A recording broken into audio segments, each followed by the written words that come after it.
ജീവസന്ദേശത്തിലേക്ക് എല്ലാ മാന്യ ശ്രോതാക്കൾക്കും ഒരിക്കൽ കൂടി ഹൃദയപൂർവ്വം സ്വാഗതം.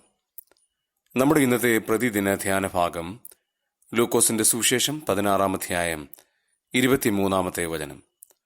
ധനവാനും മരിച്ചു അടക്കപ്പെട്ടു, പാതാളത്തിൽ യാതന അനുഭവിക്കുമ്പോൾ മേലോട്ട് നോക്കി ദൂരത്തു നിന്ന് അബ്രഹാമിനെയും അവന്റെ മടിയിൽ ലാസറിനെയും കണ്ടു. ലൂക്കോസിന്റെ സുവിശേഷം 16-ാം അധ്യായത്തിലെ 19 മുതൽ 31 വരെയുള്ള വചനങ്ങളിൽ വളരെ പ്രസിദ്ധമായിരിക്കുന്ന ധനവാന്റെയും ലാസറിന്റെയും സംഭവ കഥ കർത്താവായ യേശുക്രിസ്തു പറഞ്ഞിരിക്കുകയാണ്. എന്തുകൊണ്ട് ധനവാൻ യാതനാ സ്ഥലത്ത് പോയി എന്നുള്ളത് ഒരു വലിയ ചോദ്യമാണ്. നമുക്ക് ഈ ഭാഗത്തോട് അങ്ങനെ ഒന്ന് ചോദിക്കാം. എന്തുകൊണ്ടാണ് ധനവാൻ യാതനാ സ്ഥലത്ത് പോയത്?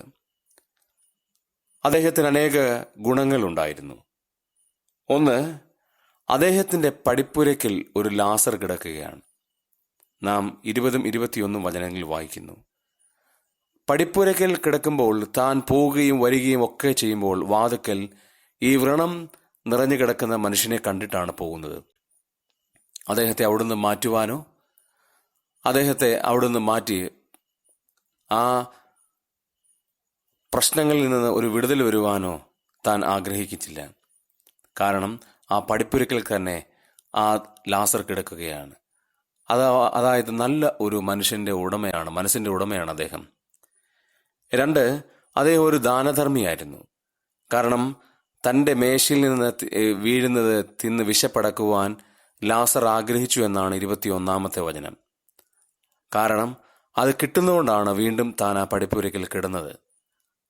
ദാനധർമ്മിയായിരുന്ന ധനവാൻ. 3, അദ്ദേഹം അസൂയയില്ലാത്ത ആളായിരുന്നു. 27-ാമത്തെ വചനത്തിൽ വായിക്കുന്നത്, എൻ്റെ പിതാവേ അബ്രഹാം പിതാവേ, അവനെ എൻ്റെ അപ്പൻ്റെ വീട്ടിൽ അയക്കണം. അവിടെ 5 സഹോദരന്മാരുണ്ട്, അവരും ഈ യാതനാ സ്ഥലത്ത് വരാതിരിക്കാൻ അവരോട് സാക്ഷ്യം പറയണം. അദ്ദേഹം ഒരു അസൂയക്കാരനായിരുന്നെങ്കിൽ എൻ്റെ അനുജന്മാർ ഇങ്ങോട്ട് തന്നെ വരട്ടെ എന്ന് ചിന്തിച്ചേനെ. പക്ഷേ അദ്ദേഹം പറയുകയാണ്, ഞാനോ ഇവിടെ വന്നു, അവരിങ്ങോട്ട് വരരുത്. ഇനിയും ഈ ധനവാൻ പോയ ആ യാതനാ സ്ഥലത്ത് ഏതെല്ലാം തരത്തിലുള്ള ദുഃഖങ്ങളും ദുരിതങ്ങളും ഉണ്ടായിരുന്നു? 24-ാമത്തെ വചനത്തിൽ വായിക്കുന്നത്, അവിടെ ദാഹമുണ്ടായിരുന്നു. കാരണം വിരലിന്റെ അറ്റം മുക്കി എൻ്റെ നാവിനെ തണുപ്പിക്കണമേ എന്നാണ് താൻ പറയുന്നത്. 2, അവിടെ അഗ്നിജ്വാലയുണ്ടായിരുന്നു. അവിടെ വായിക്കുന്നുണ്ട്, ഞാൻ ഈ ജ്വാലയിൽ കിടക്കുന്നു. 3, 24-ാം വചനത്തിൽ വായിക്കുന്നത് വേദന അനുഭവിക്കുന്നു എന്നാണ്. അവിടെ കൊടിയ വേദനയുണ്ടായിരുന്നു. 4, ആ യാതനാ സ്ഥലത്ത് നിന്ന് ആർക്കും സ്വർഗത്തിലേക്ക് കയറുവാനായിട്ട് കഴിയത്തില്ല. അവിടെ രേഖപ്പെടുത്തിയിരിക്കുന്നത് അങ്ങനെയാണ്, ഞങ്ങൾക്കും നിങ്ങൾക്കും തമ്മിൽ വലിയൊരു പിളർപ്പാക്കിയിരിക്കുന്നു. ഇവിടെ നിന്ന് നിങ്ങളുടെ അടുക്കൽ വരുവാനും അവിടെ നിന്ന് ഇവിടെ വരുവാനും പാടില്ല എന്ന് പറഞ്ഞു. 26-ാമത്തെ വചനം. അങ്ങനെയാണെങ്കിൽ ആ യാതനാ സ്ഥലത്ത് നിന്ന് ഒരാൾക്ക് പോലും അബ്രഹാമിന്റെ മടിയായ ആ ലാസർ ഇരുന്നതായ സ്ഥലത്ത് എത്തുവാൻ കഴിയത്തില്ല. അങ്ങനെ ഇരുന്ന ഒരവസ്ഥ ആ ധനവാൻ അനുഭവിച്ച ദുരിതം അത്രയാണ്. എന്തുകൊണ്ടാണ് ധനവാൻ ഇങ്ങനെയുണ്ടായിരുന്ന ഈ ദുരിതപൂർണമായിരിക്കുന്ന സ്ഥലത്ത് പോയത്? വേറെ ആരുടെയും അഭിപ്രായം നമുക്ക് നോക്കണ്ട. നമുക്ക് ആ ധനവാനോട് തന്നെ ചോദിക്കാം. ധനവാൻ പറയുന്ന വാക്യം 30-ാമത്തെ വചനത്തിൽ കാണാൻ കഴിയും.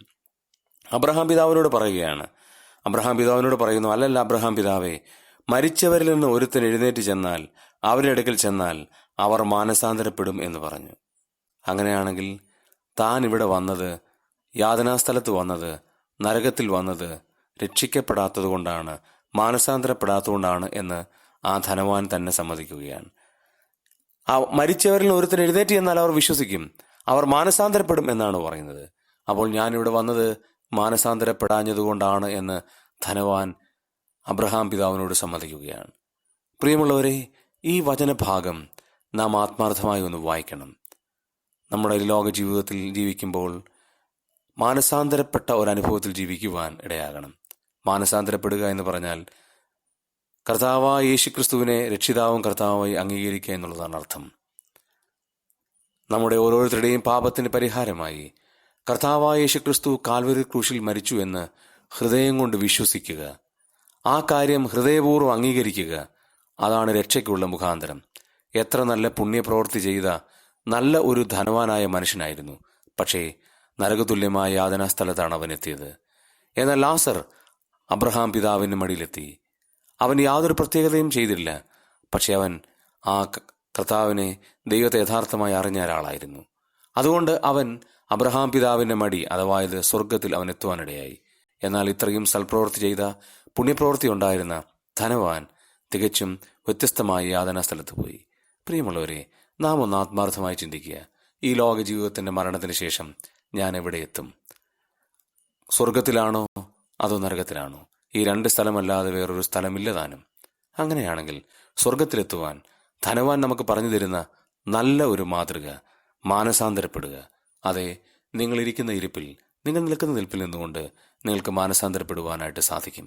കർത്താവായ യേശുക്രിസ്തുവിനെ നിങ്ങളുടെ രക്ഷിതാവായ കർത്താവായി ഹൃദയത്തിൽ സ്വീകരിക്കുവാനായിട്ട് സാധിക്കും.